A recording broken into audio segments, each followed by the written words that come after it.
Europe 1 Soir Week-end. 19h, 21h, Stéphanie Demuru.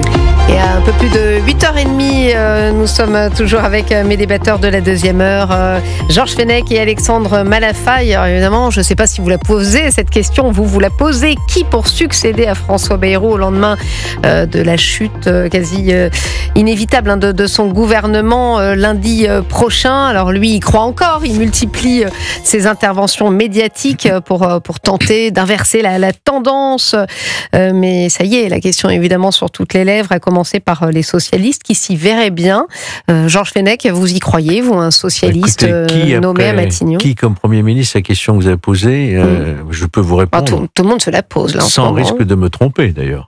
Ce sera le Premier ministre impuissant, qui qu'il soit, de quelque formation qu'il soit issu. C'est un Premier ministre qui sera impuissant. Pourquoi ? Parce qu'il n'aura pas de majorité parlementaire. Je vous rappelle que dans un régime parlementaire, nous sommes actuellement dans un régime de fonctionnement parlementaire, puisque c'est l'article 20 qui s'applique de la Constitution, le président n'ayant que des attributions présidentielles, ce qui est déjà pas mal. Mais qu'est-ce qu'elle dit la Constitution? C'est que le Premier ministre, en fait, il est issu d'une majorité parlementaire. Là, il ne sera pas issu d'une majorité parlementaire. Sauf que M. Macron, lui, imagine en nommant un Premier ministre socialiste, celui-ci pourrait, avec le bloc central, reconstituer, j'allais dire presque de manière virtuelle, une majorité qui puisse adopter un budget. Vous avez vu que Laurent Wauquiez pas soutient l'initiative, mais enfin, ça, on l'a suffisamment répété, mais enfin, en tout cas, ne censurera pas. Donc, ça laisse. Mais comment voulez-vous parler de censure sans connaître le contenu, ni la composition d'un gouvernement, ni le contenu d'un budget? On ne peut pas censurer a priori. On le connaît un petit peu, le contre-budget des socialistes. Oui, mais attendez, pour l'instant, on ne sait pas qui sera nommé.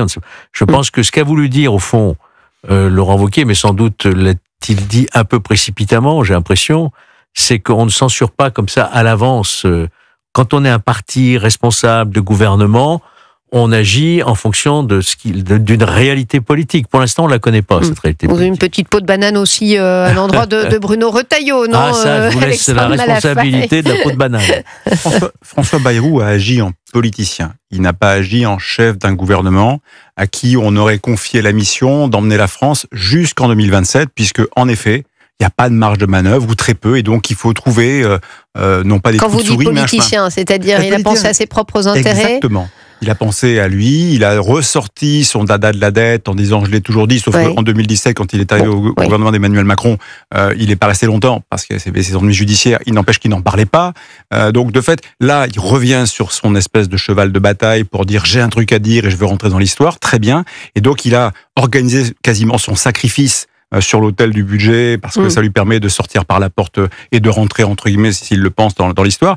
C'était pas la mission en tout cas, que le pays lui avait envie de lui confier. Je sais pas ce que lui a confié comme mission Emmanuel Macron, mais c'est en tout cas d'amener cas à cas le pays jusqu'à une prochaine élection et une prochaine échéance majeure. Et en attendant, il fallait pas tout casser, remettre le pays en risque. Donc moi, c'est ça qui me choque beaucoup.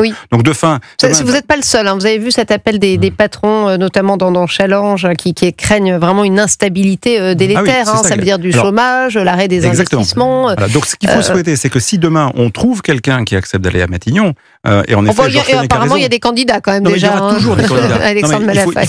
Idéalement, il faut prendre quelqu'un qui soit pas trop marqué politiquement, mais qui puisse en effet faire cette espèce de grand écart entre la droite, le centre et les partis socialistes. Ça peut être des figures comme Bernard Cazeneuve qui ont cette capacité d'acceptabilité. Il n'est pas plébiscité par les Français. Il arrive en 5e position. Mais à la limite, c'est plus le sujet. À 24%, vous avez vu, c'est Jordan Bardella qui arrive premier, plébiscité par 33% des Français.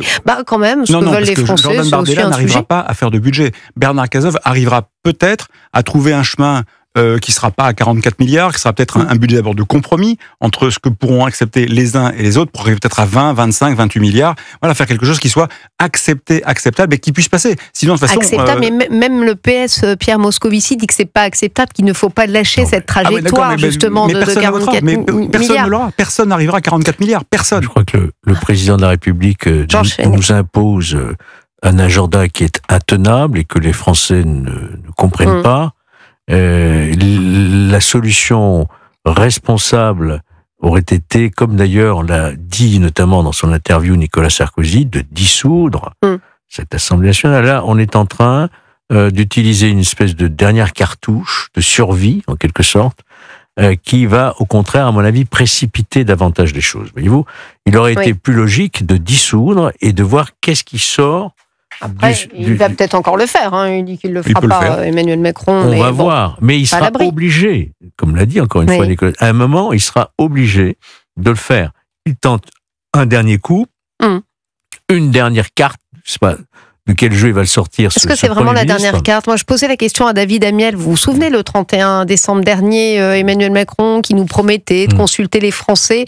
Est-ce que ça ne serait pas sortir avec panache, tout en respectant les institutions, de lancer un référendum? Alors, je n'ai pas la question en tête, mais enfin, bon, ça donne pas un budget, qui sous-entend oui ou non, façon 1969, Charles de Gaulle, qui s'était retiré. Oui, mais en mettant en jeu sa M. Macron présence était déjà désavoué à la tête de l'État par le peuple. Mais ça aurait un sacré panache, non? Non. Je crois qu'il nous a dit une chose, souvenez-vous, je serai là jusqu'au dernier quart d'heure. Donc ne lui demandez pas de faire des référendums plébiscites, il ne le fera pas. Il veut rester jusqu'au bout. Sauf qu'il y a une situation qui peut dégénérer dans une crise de régime qui pourrait être extrêmement aiguë et qui pourrait conduire à d'autres décisions. Alexandre Malafaye. Non, mais je pense qu'une des grandes angoisses existentielles du président de la République aujourd'hui, c'est de savoir qui va le raccompagner sur le perron de l'Élysée en 2027, si on arrive en 2027. Ça, c'est un vrai sujet, comme il faut imaginer. Vous savez, il y a des précédents. Rappelez-vous la tête de François Hollande quand il a été raccompagné par Emmanuel Macron. Rappelez-vous la tête d'Obama quand c'est Trump qui l'a raccompagné à la sortie de la Maison-Blanche. C'est des images qui vont rester. C'est une petite histoire, mais elle impacte beaucoup la grande histoire. Après, à court terme, la seule chose qui pourrait avoir du sens, étant donné l'importance, en fait, du rôle et du couple entre l'exécutif présidentiel et puis finalement le gouvernement et la majorité, s'il y en a une, et quand il n'y en a pas, on voit ce que ça donne comme impossibilité d'avancer. La seule chose qui pourrait faire d'intelligence, c'est s'autodissoudre. Il y a de fait, je prends mes responsabilités, il y a un vrai sujet, malheureusement je ne peux pas me représenter, j'aimerais bien y aller, mais c'est pas possible, mais j'y vais. Sauf qu'il n'a pas organisé sa succession. Comme beaucoup d'ailleurs, dans ces niveaux-là, ils aiment bien être au sommet de la pyramide et puis ils font le ménage autour d'eux.